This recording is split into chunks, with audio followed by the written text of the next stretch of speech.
Have you ever imagined that a colossal sea beast built at a staggering cost of £55 billion could ultimately become a financial black hole that drains an entire navy? This isn't the plot of a fictional disaster movie, but the very real predicament currently unfolding for the Royal Navy and its two Queen Elizabeth-class aircraft carriers. Once upon a time, when the Queen Elizabeth and Prince of Wales were launched, their modern designs, featuring ski-jump flight decks and twin superstructures, seemed to proclaim to the world the former maritime power's resolve to reclaim its glory. Yet a prediction made by Chinese military expert Zhaozhong in 2019 serves as a precise coordinate, revealing the cracks beneath this narrative of grandeur. He asserted that Britain's economy and military strength could not sustain these carriers, predicting they would struggle to achieve reliable combat capability within 3 years and become strategic liabilities requiring disposal within 5. Fast forward to 2025, examining the fleet's current state, plagued by frequent hull failures, severely inadequate carrier-based aircraft, stretched thin escort forces,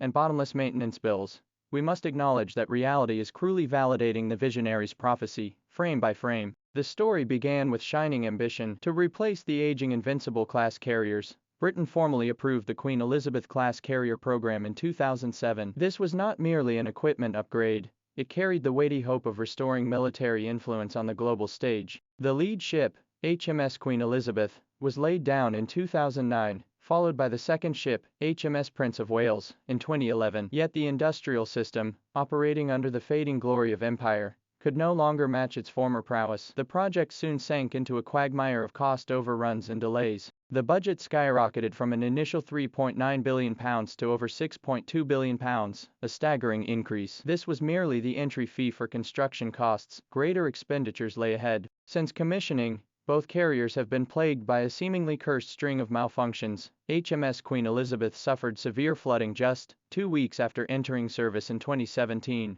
In early 2024, it was forced to withdraw at the last minute from NATO's largest post-Cold War exercise in Europe, Resolute Support, after routine inspections revealed issues with the starboard propeller shaft coupling. Its sister ship stepped in as a last-minute replacement. Meanwhile, the replacement, HMS Prince of Wales, has been plagued by its own ailments. In 2022, it returned to port for repairs after suffering a propeller shaft fracture, remaining out of service for 9 months. Adding to the absurdity, British media reported that the Navy sometimes dismantled parts from the Prince of Wales to repair the Queen Elizabeth, effectively turning the former into a floating spare parts warehouse. These relentless mechanical failures not only severely reduced the carrier's operational readiness, but also cast uncertainty over every deployment, seriously undermining the Royal Navy's efforts to project a reliable image. If the carrier itself is the body, then its carrier-based aviation is its soul. Yet the soul of Britain's carriers remains profoundly weak. According to the original Grand Blueprint,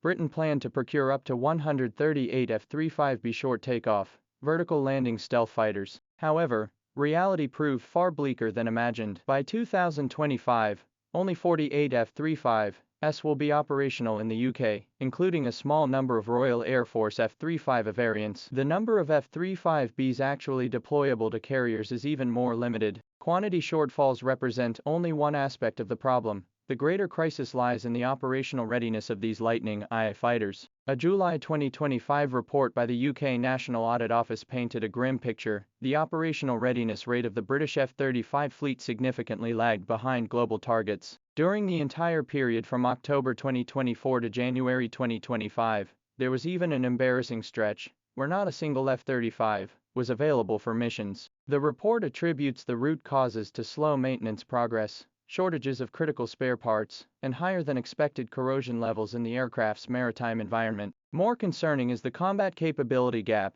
These expensive fifth-generation fighters currently can only carry Paveway IV bombs requiring air-to-ground release. Integration of the Spear II missiles and Stormflow air-to-air missiles, planned to enable standoff strikes, has been delayed until the 2030s. This means that even when the aircraft can take off, their strike capability and survivability are severely compromised. An aircraft carrier does not sail alone. It requires a powerful strike group to escort and protect it. This very fact strikes at the deepest wound of the modern Royal Navy. The fleet that once ruled the world's oceans has now shrunk to 1/20th of its peak tonnage. Surface combatants are stretched thin, with only 6 Type 45 destroyers and 11 aging Type 23 frigates maintaining a semblance of presence. This predicament is starkly exposed during carrier strike group deployments. For instance, during the 2025 global deployment of HMS Prince of Wales, its primary escort consisted of just one Type 45 destroyer and one Type 23 frigate. This represented a halving of escort strength compared to the Queen Elizabeth's similar deployment in 2021. The fragile air defense umbrella forced the UK to frequently rely on US or allied warships to provide critical air cover for its carriers during distant sea operations. Amphibious warfare capabilities faced the risk of being reduced to zero. The only two Prince of Wales-class dock landing ships have been slated for decommissioning. The HMS Albion, after undergoing a £72 million refurbishment, was sold to Brazil for a mere £20 million, a so-called fire sale price, sparking outrage among British taxpayers and criticism of a disastrous failure. This transaction not only resulted in massive financial losses, but also signaled the loss of the Royal Navy's large-scale amphibious projection capability for nearly a decade. To cut costs, the UK Ministry of Defence even plans to shorten the training program for new Royal Marines recruits starting in May 2025. All these stopgap measures point to a stark reality: sustaining two money-guzzling behemoths is steadily draining the lifeblood from other naval branches, creating a structural imbalance in overall combat capability. So, faced with such dire straits, would the Royal Navy simply resign itself to letting these two giants become port decorations? The answer is clearly no. In April 2025,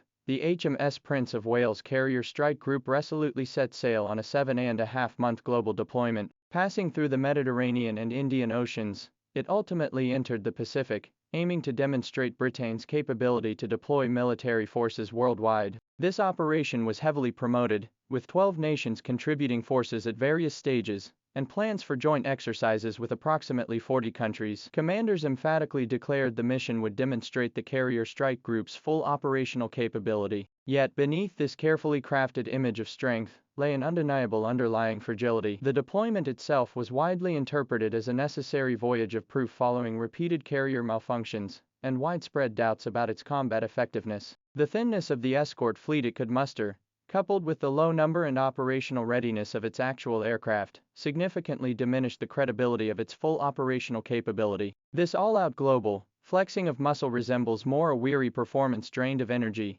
highlighting the chasm between ambition and capability. Discussions within the UK Ministry of Defence about decommissioning or even selling one carrier to conserve resources are no secret. Each long-range deployment intensifies the fiscal and logistical strain, making the once alarmist decommissioning option increasingly realistic. From the glory days of the British Empire to the current struggle of maintaining two carriers, the Royal Navy's journey offers a costly, real-world lesson for any nation aspiring to develop a blue water navy. It brutally reveals a truth: modern aircraft carriers, indeed, any formidable ocean-going fleet, are far more than mere steel behemoths born in dry docks. They represent an extraordinarily complex systems engineering endeavor, requiring sustained, substantial, and commensurate economic strength for construction and maintenance, a complete, healthy, and autonomous defense industrial base to provide technical support and safeguards, an ample, professional, and stable workforce to operate them, and above all, a clear, pragmatic, and sustainable national strategy to guide their purpose.